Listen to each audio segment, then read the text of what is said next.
नारायणं नमस्कृत्य नरं चैव नरोत्तमं देवीं सरस्वतीं व्यासं ततो जयमुदीरये। श्री परमात्मने नमः। संक्षिप्त योग विशिष्ट वैराग्य प्रकरण। सुतीक्ष्ण और अगस्ती, कारुण्य और अग्निवैश्य, सरुचि तथा देवदूत और अरिष्टनेमी एवं वाल्मीकि के संवाद का उल्लेख करते हुए भगवान जी के श्री राम अवतार में ऋषियों के शाप को कारण बताया। यथा सर्वाणि भूतानि प्रतिभान्ति स्थितिनानि च यत्र एव उपशमं यान्ति तस्मै सत्य आत्मने नमः।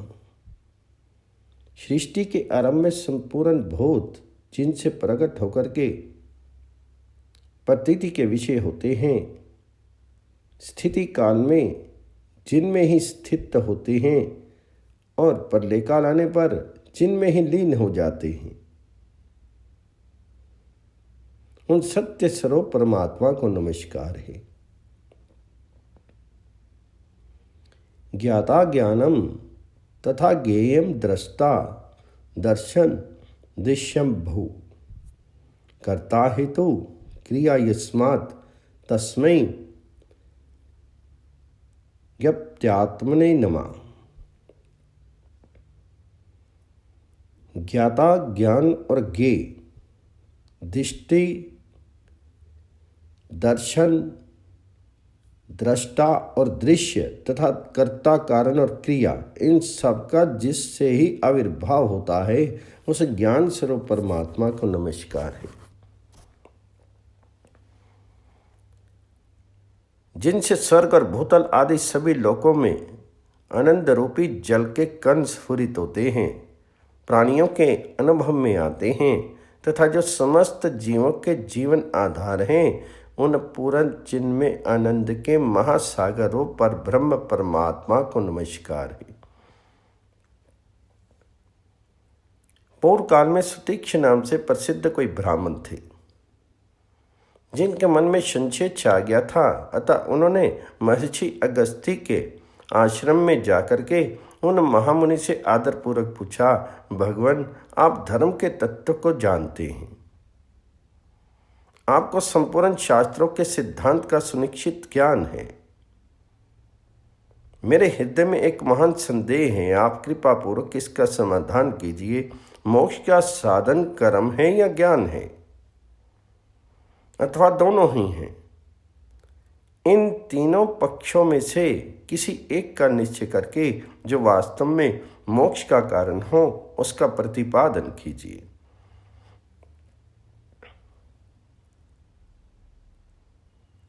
अगस्त ने कहा, ब्राह्मण, जैसे दोनों ही पंखों से पक्षियों का आकाश में उड़ना संभव होता है, उसी प्रकार ज्ञान और निष्काम कर्म दोनों से ही परम पद की प्राप्ति होती है। इस विषय में एक प्राचीन इतिहास है जिसका मैं तुम्हारे समक्ष वर्णन करता हूँ। पहले की बात है, कारुण्य नाम से प्रसिद्ध एक ब्राह्मण थे जो अग्निवैश्य के पुत्र थे।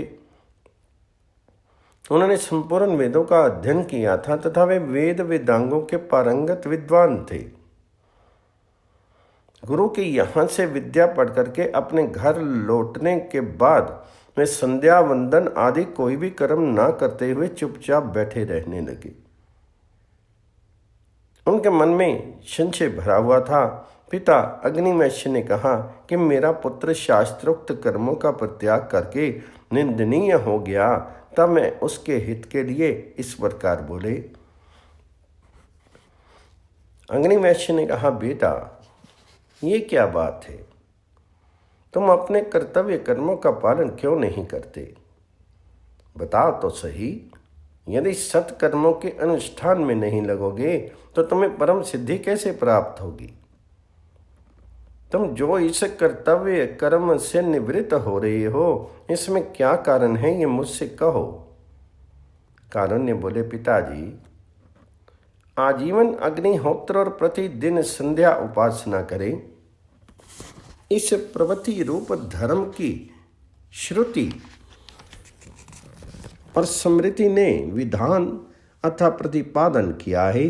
साथ ही एक दूसरी श्रुति भी है जिसके अनुसार न धन से, न कर्म से और न संतान के उत्पादन से ही मोक्ष प्राप्त होता है। मुख्य यतियों ने एकमात्र त्याग से ही अमृत स्वरूप मोक्ष सुख का अनुभव किया है। पूज्य पिताजी, इन दो प्रकार की श्रुतियों में से मुझे किसके आदेश का पालन करना चाहिए, इस संशय में पड़ के मैं कर्म की ओर से उदासीन हो गया हूं। अगस्त जी कहते हैं, तात सुतीक्ष्ण। पिता से यूँ कहकर के वे ब्राह्मण कारुण्य चुप हो गए। पुत्र को इस प्रकार कर्म से उदासीन हुआ देख पिता ने पुनः उससे कहा। अग्निवैश्य बोले, बेटा, मैं तुमसे एक कथा कहता हूँ, उसे सुनो और उसके संपूर्ण तात्पर्य का अपने हृदय में निश्चय कर लेने के पश्चात तुम्हारी जैसी इच्छा हो वैसा करो। सुरुचि नाम से प्रसिद्ध कोई देवलोक की स्त्री थी जो अप्सराओं में श्रेष्ठ समझी जाती थी।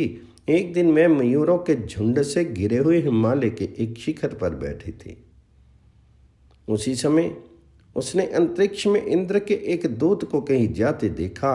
उसे देखकर अप्सराओं में श्रेष्ठ महाभागा सुरुचि ने इस प्रकार पूछा, महाभाग देवदूत, आप कहाँ जा रहे हैं और इस समय कहाँ जाएंगे, ये सब कृपा करके मुझे बताइए। तो देवदूत ने कहा, भद्रे सुनो, जो वृत्तांत जैसे घटित हुआ है वे सब मैं तुम्हें विस्तार से बता रहा हूं। सुंदर बाहों वाली सुंदरी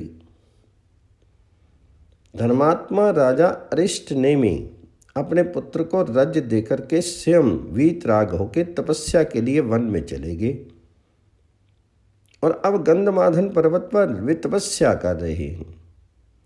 वहां वन में जो ही उन्होंने दुष्टर तपस्या आरंभ की, त्यों ही देवराज इंद्र ने मुझे आदेश दिया, दूत, तुम ये विमान लेकर के शीघ्र वहां जाओ। इस विमान में अप्सराओं के समुदाय को भी साथ ले लो।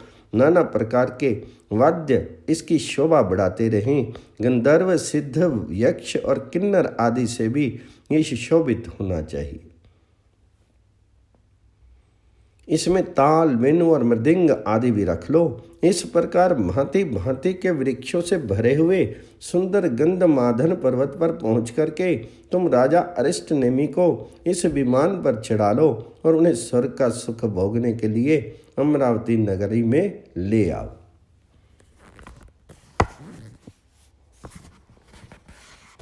देवराज इंद्र की ये आज्ञा पाकर के मैं सामग्रियों से संयुक्त विमान से उस पर्वत पर गया। वहां पहुंचकर राजा अरिष्टनेमी के आश्रम पर गया। फिर मैंने देवराज इंद्र की सारी आज्ञा राजा से कह सुनाई। शुभे वे मेरी बात सुनकर के संदेह में पड़ गए और इस प्रकार बोले, देवदूत,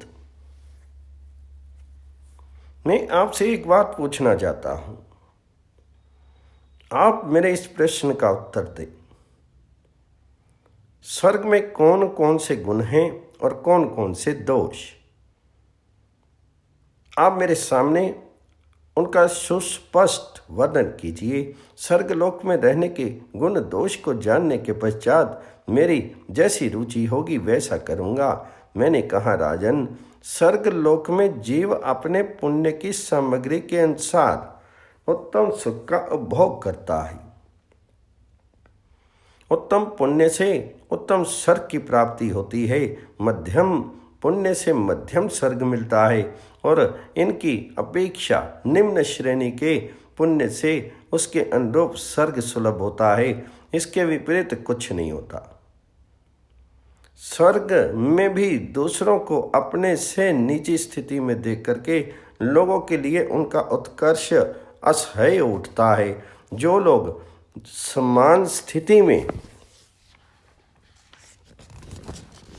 होते हैं वे भी अपने बराबर वालों के साथ स्पर्धा रखते हैं तथा जो स्वर्गवासी अपने से हीन स्थिति में होते हैं उनको अपनी अपेक्षा अल्प सुखी देख करके अधिक सुख वालों को संतोष होता है। इस प्रकार असहिष्णुता, स्पर्धा और संतोष का अनुभव करते हुए पुण्य आत्मा पुरुष तभी तक स्वर्ग में रहते हैं जब तक उनके पुण्यों का भोग समाप्त नहीं हो जाता। पुण्यों का क्षय हो जाने पर वे जीव पुनः इस मृत्यु लोक में प्रवेश करते हैं और पार्थिव शरीर धारण करते रहते हैं। राजन, स्वर्ग में इसी तरह के गुण और दोष विद्यमान हैं। भद्रे, मेरी ये बात सुनकर के राजा ने इस प्रकार उत्तर दिया, देवदूत, जहां ऐसा फल प्राप्त होता है उस स्वर्ग लोक में मैं नहीं जाना चाहता। आप इस विमान को लेकर जैसे आए थे वैसे ही देवराज इंद्र के पास चले जाइए, आपको नमस्कार है। भद्रे, जब राजा ने मुझसे ऐसी बात कही तब मैं इंद्र के समक्ष ये वृत्तांत निवेदन करने के लिए लौट गया। वहाँ जब मैंने सब बातें ज्यों की त्यों कह सुनाई तब देवराज इंद्र को महान आश्चर्य हुआ और वे स्निग्ध एवं मधुर वचन में मुझसे पुनः बोले। इंद्र ने कहा, दूत, तुम फिर वहाँ जाओ और उस विरक्त राजा को आत्मज्ञान की प्राप्ति के लिए तत्वज्ञ महर्षि वाल्मीकि के आश्रम में ले जाओ। महर्षि वाल्मीकि से मेरा ये संदेश कह देना, महामुने, इन विनयशील वीतराग तथा स्वर्ग की भी इच्छा न रखने वाले नरेश को आप तत्व ज्ञान का उपदेश दीजिए।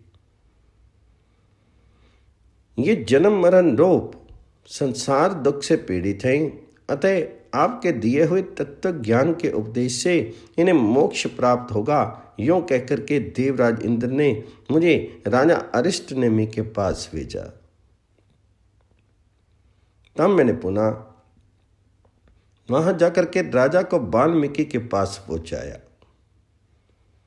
उनसे देवराज इंद्र का संदेश कहा तथा राजा ने उन महर्षि से मोक्ष का साधन पूछा। तदंतर वाल्मीकि ने अत्यंत प्रसन्नता पूर्वक कुशल प्रश्न की बात आरंभ करते हुए राजा से उनके आरोग्य का समाचार पूछा। राजा ने कहा, भगवान, आपको धर्म के तत्व का ज्ञान है। जानने योग्य जितनी भी बातें हैं वे सब आपको ज्ञात हैं। विद्वानों में श्रेष्ठ महर्षि, आपके दर्शन से मैं कृतार्थ हो गया। ये मेरी कुशल है। भगवान, मैं आपसे कुछ पूछना चाहता हूँ। आप बिना किसी विघ्न बाधा के मेरी शंका का समाधान करें। संसार बंधन के दुख से मुझे जो पीड़ा हो रही है उससे किस प्रकार मेरा छुटकारा होगा, ये बताइए। श्री वाल्मीकि जी ने कहा, राजन सुनो, मैं तुमसे अखंड रामायण की कथा कहूँगा। उसे सुनकर के यत्नपूर्वक हृदय में धारण कर लेने पर तुम जीवन मुक्त हो जाओगे। राजेंद्र, वह रामायण महर्षि विशिष्ट और श्री राम के संवाद में वर्णित है। वे मोक्ष प्राप्ति के उपाय की मंगलमयी कथा है। मैंने तुम्हारे स्वभाव को समझ लिया है, अतः तुम्हें अधिकारी मानकर मैं तुमसे वह कथा कहूँगा। विद्वान नरेश, सुनो। राजा ने पूछा, तत्वज्ञानियों में श्रेष्ठ महामुनि श्री राम कौन है? उनका स्वरूप कैसा है? वे किसके वंशज थे? वे बद्ध थे या मुक्त? पहले आप मुझे इन्हीं बातों का निश्चित ज्ञान प्रदान कीजिए।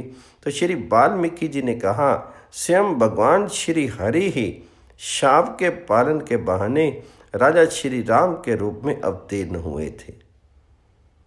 वे प्रभु सर्वज्ञ होने पर भी अपने भक्त महर्षियों की वाणी को सत्य करने के लिए ही आरोपित अथवा स्वेच्छा से गृहीत अज्ञान से युक्त होकर साधारण मनुष्यों की भांति अल्पज्ञ से होगी। राजा ने पूछा, महर्षि, श्री राम तो सच्चिदानंद स्वरूप चैतन्य घन विग्रह थे, उन्हें शाप प्राप्त होने का क्या कारण था, ये बताइए। साथ ही ये भी कहिए कि उन्हें शाप देने वाला कौन था। श्री वाल्मीकि जी ने कहा, राजन, ब्रह्मा जी के मानस पुत्र सनत कुमार, जो सर्वथा निष्काम थे, ब्रह्मलोक में निवास करते थे, एक दिन त्रिलोकीनाथ सर्वशक्तिमान भगवान विष्णु वैकुंठ लोक से वहां पधारे। उस समय ब्रह्मा जी ने वहां उनका पूजन किया। सत्य लोक में निवास करने वाले दूसरे महात्माओं ने भी उनका स्वागत सत्कार किया। केवल सनत कुमार ने उनके आदर सत्कार में कोई भाग नहीं लिया। वे चुपचाप बैठे ही रह गए। तब उनकी ओर देख करके सर्वेश्वर भगवान श्री हरि ने कहा, सनत कुमार, तुम अपने को निष्काम समझ करके अहंकारी हो गए हो, इसलिए जड़वत स्तब्ध बने बैठे हो। इस गर्वयुक्त चेष्टा के कारण तुम शाप या दंड पाने के योग्य हो, अतः शरजन्मा कुमार के जन्म से विख्यात हो, दूसरा शीर धारण करो। ये सुनकर के सनत कुमार ने भी भगवान विष्णु को शाप दिया, देवेश्वर, आप भी अपनी सर्वज्ञता को कुछ काल के लिए छोड़ करके अज्ञानी जीव के समान हो जाएंगी। एक समय अपनी पत्नी को श्री हरि के चक्र से मारी गई देख करके महर्षि भृगु का क्रोध बहुत बढ़ गया। वह उन्हें शाप देते हुए बोले, विष्णु, आपको भी कुछ काल के लिए अपनी पत्नी से वियोग का कष्ट सहना पड़ेगा। इस प्रकार सनत कुमार और भृगु के शाप देने पर उनकी वाणी सत्य करने के लिए भगवान विष्णु उस शाप से मनुष्य रूप में अवतीर्ण हुए। राजन, भगवान विष्णु को शाप का बहाना क्यों लेना पड़ा, इसका सब कारण मैंने तुम्हें बता दिया। अब तुम्हारे प्रश्न के अनुसार अन्य सारी बातें भी बता रहा हूँ, तुम सावधान होकर सुनो।